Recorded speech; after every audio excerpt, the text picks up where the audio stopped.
Well, after reaching the big conclusion to this year's album reviews for the Thrash Review show, as we wait until January for new music that I am definitely going to check out, it's time to look back this year and look at albums that I knew were coming out but never got a chance to check them out. And since it's past the deadline for the top 50 album of the year list, they unfortunately will not be showcased, but I figured it'd be cool to let you guys know what I missed. So here is the top 10 albums I missed in 2016, and we start at number 10, which is In Flames with Battles.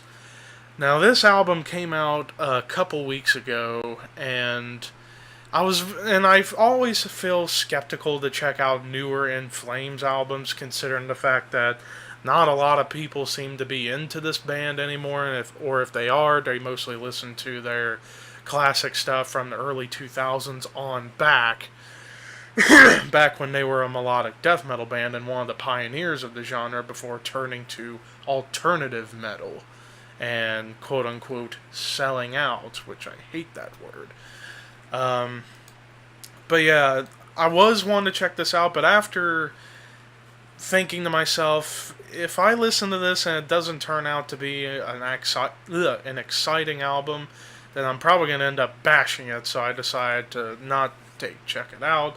And also, I've heard from other people saying that the album's not very good, anyways. So I'm kind of glad I missed on it.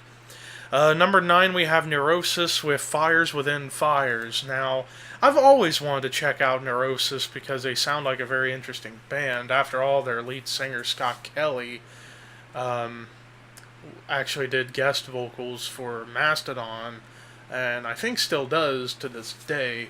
And Mastodon's one of my all-time favorites. But, I don't know. Just never really got around to checking them out, but this one I was curious to check out for myself, but that didn't end up happening, so let's move on. Number 8, as I gotta get this out of my way. Number 8, we have Crowbar with The Serpent Only Lies. Now, Crowbar is an interesting band out of that sludge metal scene.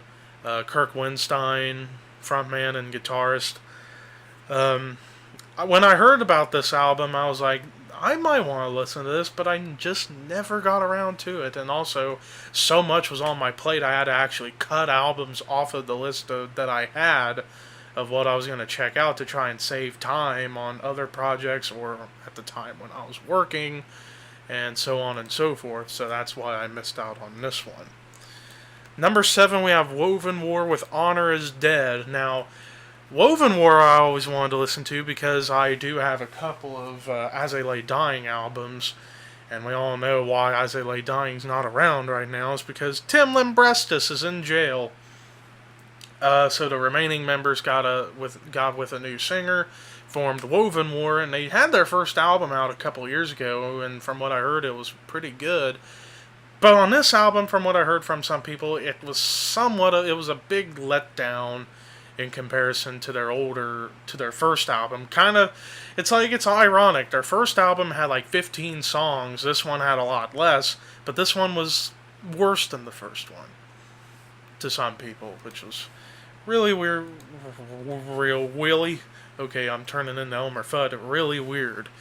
Number 6, we have Amaranth with Maximalist. Now, I've heard so much about this band, Amaranth.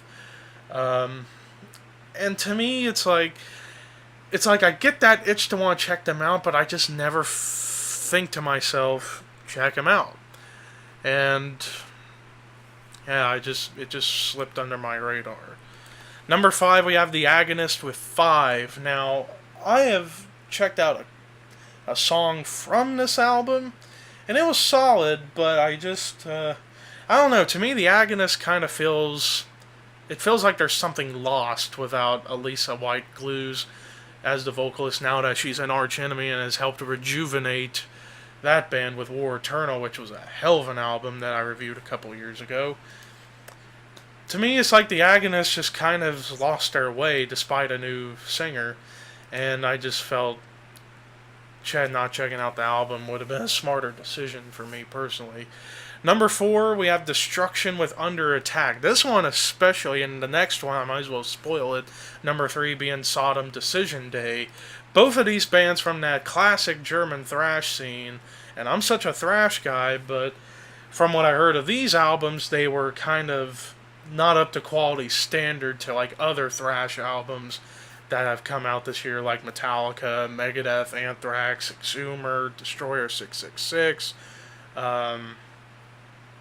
Witchery even, and so many other thrash bands that I've checked out. Vector. So yeah, but maybe someday I'll check these two out.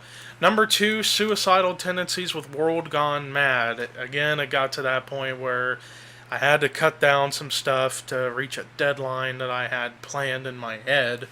So I had to cut that album from my list. But I like Suicidal Tendencies, especially their 80s, early 90s material when they were in that crossover thrash/thrash metal scene.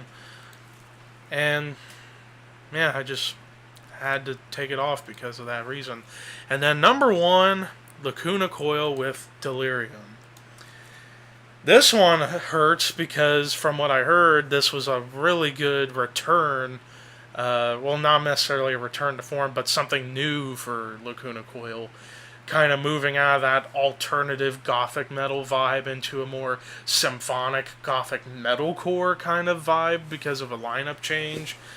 And from what I heard, people thought this was a really good album, and I wanted to listen to it, but again, didn't get around to it. It had to be cut from my list to save on time with other things I was doing. So yeah, that's pretty much it for you, ladies and gentlemen. So that does it. That was the top 10 albums that I missed in 2016. Tomorrow, depending on when this video is uploaded, it will be Top 50 Album of the Year Marathon Day, where it will be 5-part videos coming out every half an hour, and it's going to be showcasing the top 50 best metal albums, or hard rock albums, depending, of 2016. But anyways, thank you guys for watching.